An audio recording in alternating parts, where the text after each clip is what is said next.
Hello everyone, Shashank Gupta with yet another RC for you people. This time the topic is liberalism, right? Before I start with anything, let me have a word with you. You would ask, why are we randomly taking up all these isms and working on them? So the answer is clear, my friends. What I have for you is a complete dose of all the different type of RCs that you can expect in your paper. So I would give you 10 RCs based on all the isms. Then there would be 10 RCs based on historical or history based RCs. 10 based on science. 10 based on narratives.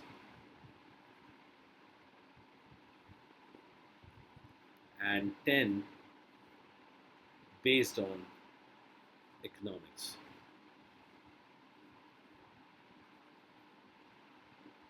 Fine. Why? What is the reason? What is the motive? What would you take from here? Okay. So, first thing, vocabulary. The second thing is a general view of topics.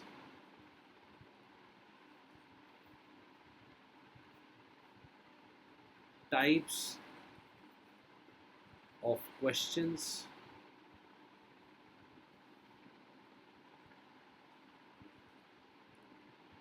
To expect when you are going across with this kind of a paper.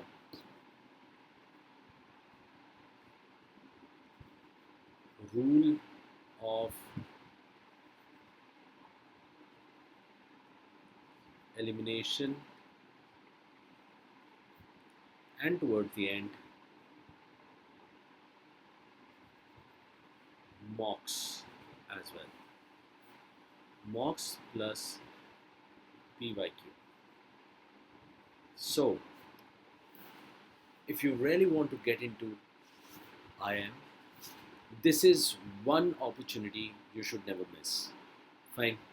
So, with that thought process, oh yes, one more thing I would like to tell you, that what I'm planning is basically a beginner's level, right? So if you feel that you are not good with your reading, if you feel that I have never read, okay, many of us are not into reading habit, okay, so never mind that. So because we are going to start with the beginner's level, okay, which means easy read, easy elimination, easy answers. We are going to start from there and we are going to grow ourselves into advanced level. Fine. So much so that if you sit across for your paper uh, in IPMAT, I guarantee you that it would be much easier a read than what it is right now. Okay, so I'll be the bridge on which you are going to move towards your IM. Okay, so let's start with this. Today's dose, uh, the RC, is about liberalism. So let's read quickly. Liberalism at its core centric, okay, the main point, the pivot, is the belief in individual freedom. Okay, so what is it? It believes in individual freedom. Okay, almost like existentialism, right?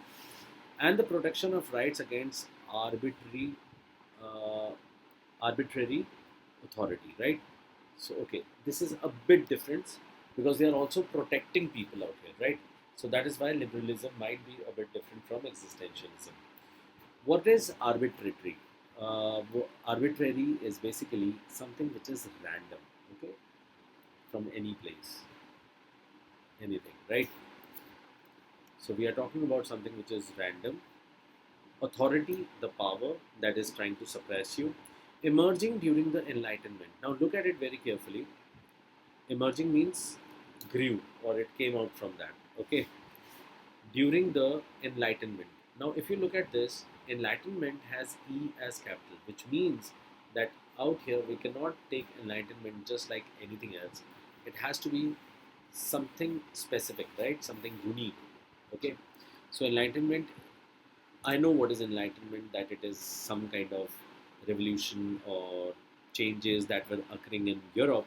But because I would try to read it just like any other reader out there, so I'll try to see that enlightenment must be some kind of event or reform or something like that, right? Anything, anything. So something which is some action, some revolution, anything. It sought to limit the power of monarchs. Sought to, so it pursued, right? So it was searching, it was looking out for an opportunity to limit the power of monarchs. Monarchs are the kings and property rights. Okay, so during those days, property right was a big issue. So that's why it was actually working on that.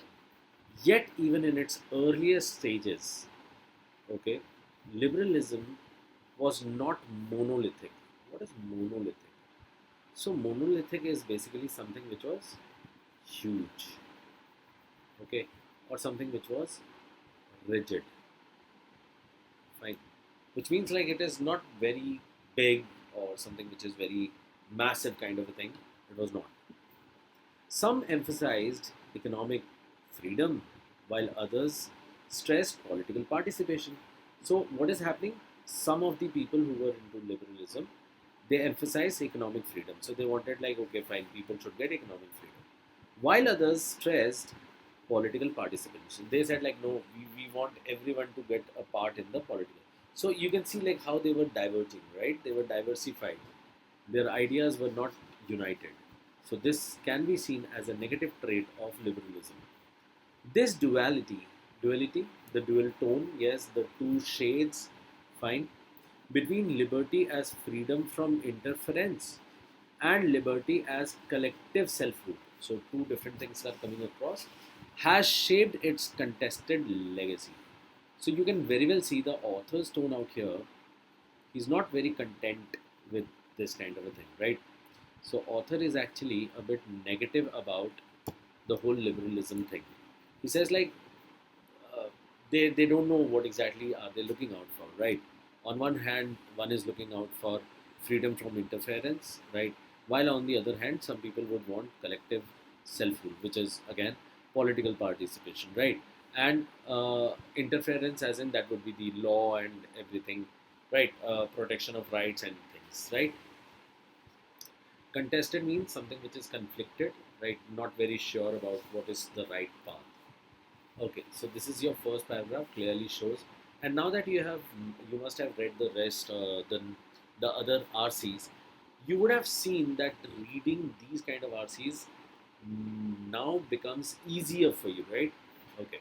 Throughout the 19th century, liberalism fueled means caused both revolutions and reforms. So on one hand, it was causing revolutions. There were people dying, fighting, riots, and whatnot. Fine. And on the other hand, there were reforms. Reforms are the changes that were coming across, positive changes. It inspired struggles for constitutional limits on power. So they were fighting for like the limits, the kind of constitutional limits on power. So that someone who has a power cannot suppress them, right? So they wanted the constitution to limit those powers. But it also provided the philosophical foundation for laissez-faire economics. What is laissez-faire? So it's a French expression which means let it be. So if I say let it be, what does it mean? It means am I concerned about it? Do I care for it? Or it is just like hardly matters. So that kind of an attribute, that kind of a character, that kind of an outlook would be called as a laissez-faire economics.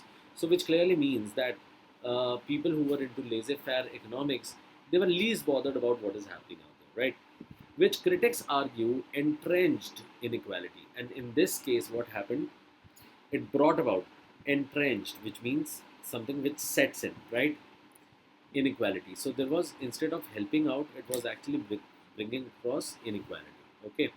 The paradox was, what was paradox? If you remember, it was irony, right? The irony was that liberalism promised emancipation. So on one hand, it talked about freedom, right? While in practice, it sometimes deepened social division. But instead of bringing across the, the freedom and the rights, fine, what it was doing was bringing across social divisions, right? By insisting on the sanctity of property rights. So this is giving across an example to justify what has just been said. So by insisting like, yes, I wanted something like that, on the sanctity of property rights, sanctity, the sacredness. I'll just write it down.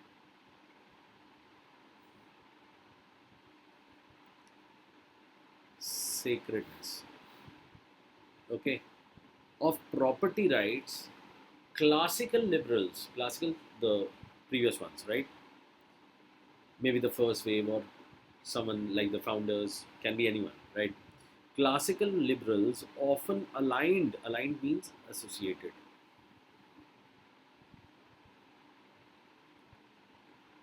with elites. Elites are the rich people, fine, in this case they are the villains, okay. The rich society, rich, or you can call them as superior.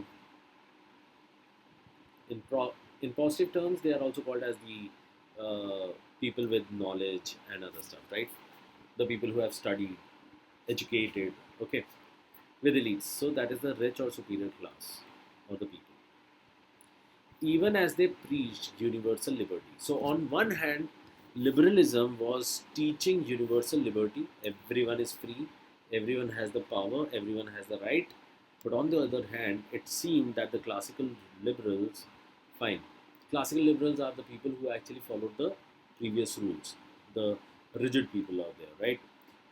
They associated with the elites. They were always with the elites. So whatever they were promising, whatever they were telling the people, were they actually did they actually mean it? No, they did not. Right? Okay.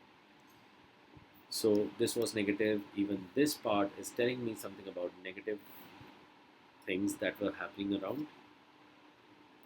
The 20th century witnessed liberalism reinvent itself in response to crisis. So now, when the crisis came across, liberalism reinvented itself. What kind of crisis are we talking about? The Great Depression and two world wars discredited unregulated markets. Discredited means without trust or repute, which means their reputation and trust on them was over, right?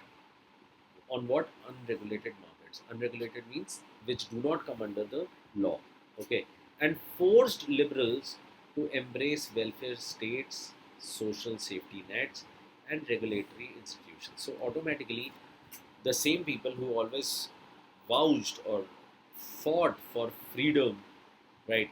They had to undergo the welfare state, social safety nets, and regulatory institutions, right? All which were under some kind of power, right? This social liberalism argued that freedom required not merely the absence of interference, but the presence of opportunity. So now the new thing that has come across, the new liberalism, this was social liberalism, okay, argued that freedom required not merely the absence of interference. So it was not only asking for interference, absence of that, but the presence of opportunity. They also wanted opportunity. Fine, maybe to take part in the politics, maybe the property rights, maybe the chance to get buy a property or something. So plenty of other rights, right? Yet critics from both the left and right claimed, so left or right, okay, which means the socialist and communist and other stuff, other people, the rightist and the leftist, uh, claimed that such policies either compromise liberty. So these would either compromise liberty, the liberty would not be there anymore, or fail to tackle structural inequalities, or through this they would never be able to tackle, face, okay, resolve what? The structural inequalities. What are structural inequalities? The class differences, uh, the education, property, assets, and many other things. So all those things that are actually needed. Fine. If someone has these structures, all these structures with him, all the resources with him, of course, he would be seen much higher than the others, right? Today, liberalism faces. So in this also we saw that there were some problem out there, right? And even the people actually, like the oppositions, right? The other uh, team people, right? Left and right people, they also said that it is not actually bringing across what it is actually promising, right? Today, liberalism faces new challenges from populism, nationalism, and globalization. So it says like now there are new challenges which are coming across populism. Now, what is populism? Populism is basically when you know there are poor people, and many of them, they feel that they are actually victims of the rich class, right? So there are people or the government, there are parts of government, especially the opposition, right? What they do, they go across to these people, they appeal to these people that they should fight for their rights and freedom, right? So that is what is populism about. Nationalism is something where you give your everything to your nation, right? Globalization is international market, right? Where you are looking forward to whatever is happening globally. Supporters argue it remains the best safeguard of pluralism. So the people who are in support of liberalism, they feel that it is safeguarding. Fine, it is helping, supporting, not letting the thing to corrode, right? With what is that? Pluralism. Pluralism is where different kind of people, different character, beliefs, classes, gender, they all can stay, and human rights. While detractors are just the opposite, accuse it of fostering cultural fragmentation. So they say like, no, it is not uniting anyone. It is rather causing what? It is causing, or it is bringing about cultural fragmentation. Fragmentation is when it is breaking it down into pieces, and economic dislocation. And wherever the economic uh, the economy was, it got dislocated. It is not there anymore. It is breaking down. The future of liberalism may not rest in rigid dogma. So out here he says like, if liberalism really wants to stay, it has to come out of its rigid. Rigid is firm, inflexible. What? Dogma. What is dogma? So the dogma is the doctrine, the thoughts, the ideology, right? But in its adaptability. So it has to be adaptable. The ability to reconcile individual rights, find reconcile, join with collective responsibilities in an increasingly interconnected world. That the whole world is, there is what? There is globalization, and we have to look into it, and still we have to work for the individual rights and also collective responsibilities. Both have to go hand in hand. So this was your first part of the thing, RC, which is the reading part, which is very important, because once you do the reading, it becomes easier for you to catch hold of whatever you can answer, right? So these are the summaries. What are the summaries given across? Summary is liberalism. In the first paragraph, we see it originated in the Enlightenment, ideals of freedom and rights, split between economic liberty and political. So we know that it was talking about some split, okay, and the keywords are freedom, rights, enlightenment, monarchy, economic liberty, political participation, right? Cluster reading, if you have, you know it is talking about the origin, then it started talking about the core beliefs and the duality, right? Which was the towards the end. The second paragraph, the summary is it is talking about the 19th century. It is talking about liberalism inspired reforms, but paradoxically reinforcing equality. So, what was it? On one hand, it was working on reforms, but it actually reinforced inequality. by overemphasizing property rights. Fine. So that was the problem, clearly mentioned. What is the cluster reading? Revolutions. We talked about the revolution, the reforms, the paradox. Okay. What are the keywords? Evolution, reforms, laissez-faire. If you remember, laissez-faire was what? Let it be. The let it be attitude, the careless attitude, right? Inequality, property rights, and elites. Fine. Third paragraph, we talked about liberalism evolved into social liberalism. Yeah, remember this social liberalism. Even if you can see that double quotes, which clearly shows his, you know, author's thought process about this, right? With welfare and regulation. But critics saw contradiction. So critics still saw the contradiction while it was talking about all the welfare and regulation and everything, but nothing happened, right? Cluster reading, crisis. So first of all, it was talking about the crisis, then shift to welfare. Yes, what was it? The welfare states, social safety nets, and regulatory institutions and other stuff. Debates over freedom versus equity. Fine. So still the debate remains. Next, keywords: Great Depression, World Wars, welfare state, opportunity, and critics. Last paragraph, it was about modern liberalism confronts challenges. So what does it do? It brings about challenges, but survives through adaptability, balancing rights with responsibility. Fine. Okay. Next, cluster reading, contemporary threats, defense versus critique, and adaptability as the solution. Keywords: populism, nationalism, globalization, pluralism, adaptability, and responsibility. So, having all these done, now we are ready for the questions. Yes? Okay. So, come across with the first question. Which title most accurately reflects the author's position? So, as I have said earlier, we should always go across and try to eliminate all the options which we feel cannot be the answer. So, come across with this: liberalism, an ideal beyond its reality. Definitely, liberalism was seen in a negative light, so A part cannot be my answer. B says the triumphs and shortcomings of liberal thought. Triumphs and shortcomings of liberal thoughts. But the thing is, we never talked about uh, much about uh, triumphs, right? We were only talking about, like, yes, it came across and so many promises it gave, but it never said that it actually achieved those things, right? So that's why triumphs is some kind of overstatement which we cannot take. Therefore, the better answer would be, like, shortcomings could have been a better answer, but extra is written out here, so B part cannot be my answer. C part says the collapse of liberalism's promises. Can I keep this?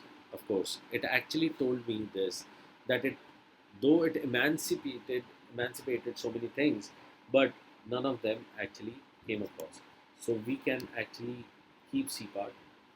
D part says reconciling liberty and social responsibility. Okay.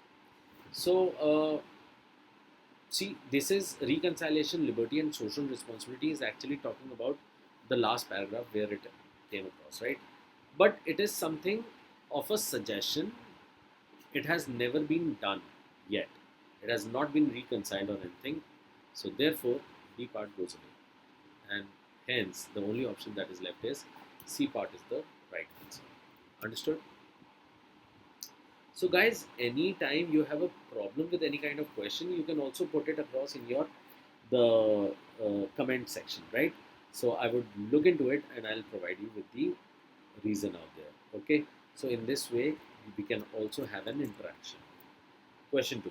The passage's tone can best be described as, what is it? Is it disillusioned, critique, grounded in analysis? Okay, fine. Disillusioned, what does that mean? Disillusioned generally stands for something which is uh, something of a clear mind, right? Someone who cannot be easily swayed. Okay. Critique. So he actually provided his analysis, right? Critique. He was grounded in analysis. So yes, of course, analysis was there. Was he neutral? No, he was not neutral. B part goes away. Sarcastic dismissal of liberal ideals. No, It was never a dismissal, so therefore C part goes away. D part says balanced evaluation with cautious optimism. Cautious optimism. Balanced. Okay, so the word which is going wrong out here is balanced. It was not balanced. He had been talking negative about the thing from the very start. So D part also goes away. The only option which is possible is A, where it is said that he is acting as a critique who can not be easily swayed, and he is giving proper analysis. So therefore, A part is the right answer. Third, from paragraph 1, the author most likely believes that liberal liberty. Believes that unchecked liberal liberties. So as soon as it comes across, my mind says that it has to be a bit negative, right? What do you say? Because if I say that some positive would be there, then it would not say that unchecked liberal liberty, right? So in that sense, it should be taking it in a negative way, right? Okay. Strengthens community. Forget about it. We can easily remove it because this is not negative, right? Leads to atomization. What is atomization? Fragmentation. It was written out there. Under the guise is hidden, secret of freedom. So on one hand, we are talking about freedom. It shows as a disguise, but in reality, it is doing fragmentation. Definitely, this can actually be taken across because this is a negative thought process. Balances self-interest with collective responsibility. Definitely not. Balances positive word. Diminishes inequality. I do not have to go ahead because it is talking about that inequality is going down, which is not happening out here. So the answer out here is going to be B part. Fine. Question number 4. What is the author's main aim in paragraph 2? To demonstrate how free markets inevitably collapse. So where we look into the option which says paragraph 2, right? And it says main aim out there. So paragraph 2, liberalism fueled both revolutions and reforms, inspired struggles and all that, but it also provided philosophical foundation. So there is a but thing. So it has to, maybe it should be talking about both the things, right? Let's see. To demonstrate how free markets inevitably collapse. It was actually mentioned out there. So let's see. Uh, which critics argued entrenched inequality. No, I cannot keep it because it says inevitably collapse. So it never said, though it was said that it was free markets and everything, but it never said that they were collapse. They would collapse, right? So A part goes away. B part, to highlight the gap between liberal economic theory and its outcomes. So there is a gap between liberal economic theory, whatever the theory they are selling, and its outcome, which is totally different, right? C. Promise emancipation, while in practice it sometimes deepened social division, just the opposite thing. So yes, B part can be my answer. C.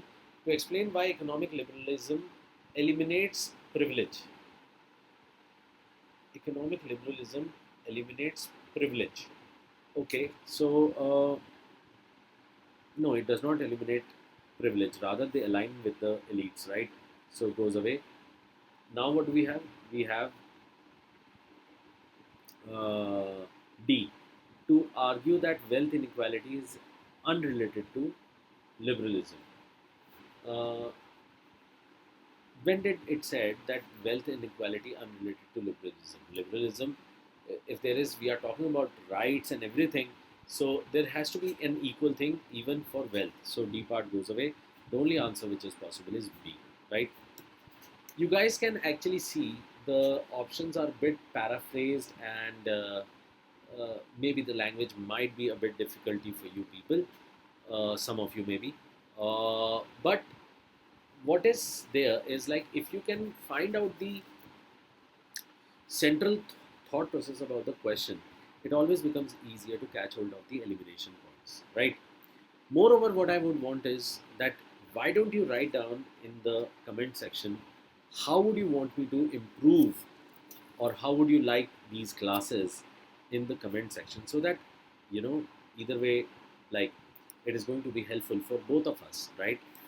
Maybe you want a different kind of content, maybe you want something special out there, so maybe some kind of some topic you want to talk about. So we can always come across and bring across those topics and have a chat or a discussion over it, right? Maybe an RC over some question, right? So please feel free, write down whatever you have in mind, and we would definitely try to work it out for you. Question number 5. In context, the phrase legitimizes disparities most nearly means. What does it mean? Legitimizes disparities. So disparities, you need to understand disparities means the discriminations, the differences. Legitimize means to make it legal. So let's read the A part. Justifies inequalities as acceptable. I can keep this. Eradicates differences. Definitely not. Identifies inequalities as a temporary flaw. We cannot take it as temporary flaw, not written out there. C part goes away. Condemns unfairness through rhetoric. No, does not talk about. It is not talking about unfairness is wrong or something like that through some rhetoric. No, decorated words. It is not. So the answer is justifies inequalities as acceptable. Right? When you legitimize something, what happens? It becomes legal, and if it becomes legal, anyone and everyone would actually want it. So that is why it is called as legitimized. Question number 6. Which evidence would most reinforce the author's claim in paragraph 3? Okay, so out here we need to know what is the claim of the author out here, right? If you don't know, not very difficult, start eliminating and see which are the points left. If there are 2 points left, then you have to find out which one is the better option out there, right? Let's see. So, what do we have? Citizens in democracies report high satisfaction with governance, right? Report high satisfaction. It never said so. Rather, it was seen that after these things, liberals were forced to follow these thought process. So, no high satisfaction with governance. Voter participation is highest where elections are compulsory. Again, not being talked about. Fine. So, we cannot take this. Many liberal democracies show growing public alienation from decision making. Fine. So, what is happening? This is being used to show that how liberals actually went away from this. And even the last line clearly mentioned critics from both the left and right claimed that such policies either compromise liberty, that liberty was compromised out there, suppressed, or failed to tackle structural inequalities. So clearly says many liberal democracies show growing public alienation. They are going away from decision making. So clearly this is the right answer. Fine. Next, interest groups are banned in representative democracies. Definitely not. Fine. Okay. Let's go to seventh question. The author would most likely agree that liberal democracy what? Empowers citizens primarily through civic participation beyond voting. Is it so? Definitely not. Author would not agree to this at all because as per him it is just a contrast, right? Next, serves as a mask for elite driven policymaking. This we can do because out there it says that they were actually aligned with the elites, right? So which means serves as a mask, guise, right? So I can keep B part. C part says eliminates public disillusionment by giving representation. It is not talking about that. It is definitely not giving any kind of representation or anything. C part goes away. Fine, it is just the contradiction.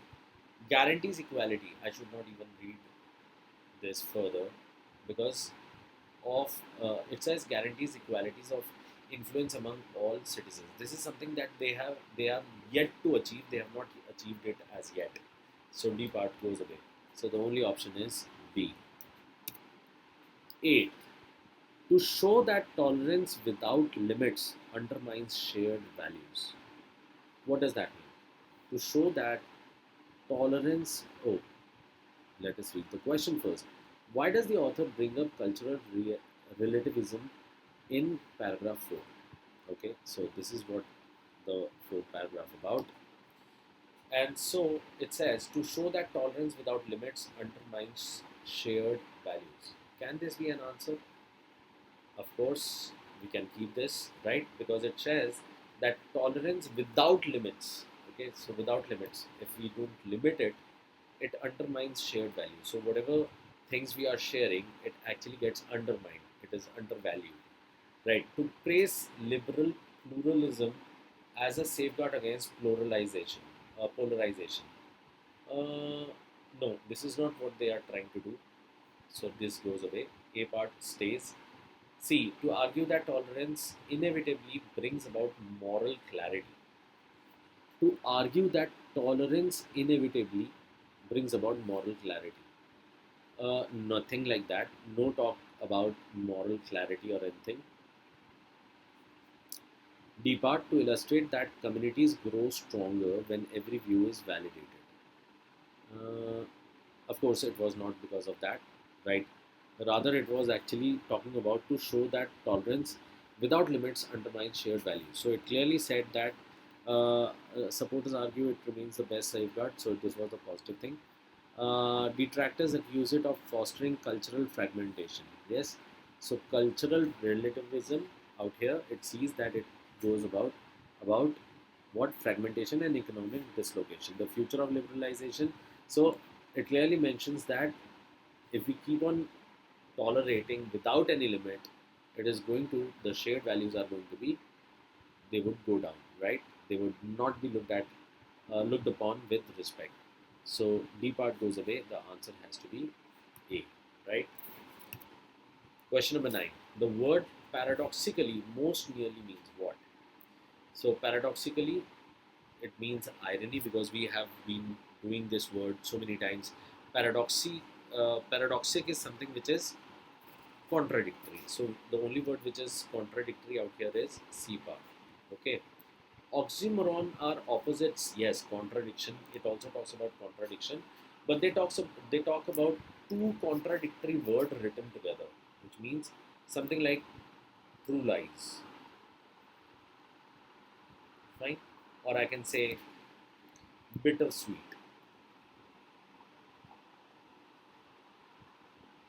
Yeah, this is an oxymoron. Okay, right. Anomaly is what? Anomaly is the odd thing, something which is odd would be called as anomaly.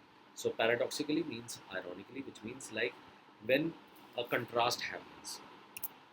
10th question, the last question. Which finding would most challenge the author's overall stance? So we are talking about which is the question that would actually challenge him, which means weaken him, right? So let's see what is that. The first one says data show liberal societies exhibit stronger civic trust and cohesion. It says liberal societies, if the society is liberal, it would show stronger civic trust, means the governance and the people, right? And cohesion, the unity. So this, if it becomes true, if there is a data about it, then of course it is going to challenge author's overall stance because his overall stance is actually negative towards liberalism. Studies confirm liberal economies concentrate wealth in elites' hands. Uh, but this is actually what the author is trying to tell us. So definitely this cannot be my answer. Survey reveals declining participation in liberal democracies. This is again strengthening. This is supporting his stand. Evidence suggests relativism increases cultural fragmentation. Of course, again, the same thing is happening. That yes, there is going to be fragmentation. This is what he's trying to say. So all of them cannot be my answer. The answer has to be A. So as you can see, the options we can easily eliminate and do them, right? So students feel free, go through these RCs, they are very important. As we move ahead, the RCs are going to become more deeper, profound, and uh, a lot of understanding is needed, right? So go on doing these RCs, right? And whatever changes, whatever like additions, I would say that you would like to add, that you would like me to add to these RCs, just let me know and I'll do the needful, right? The only thing that we really care for is that you learn, and you crack. Fine. So until next time, take care. I'll meet you soon with yet another intriguing topic of ISM. Thank you.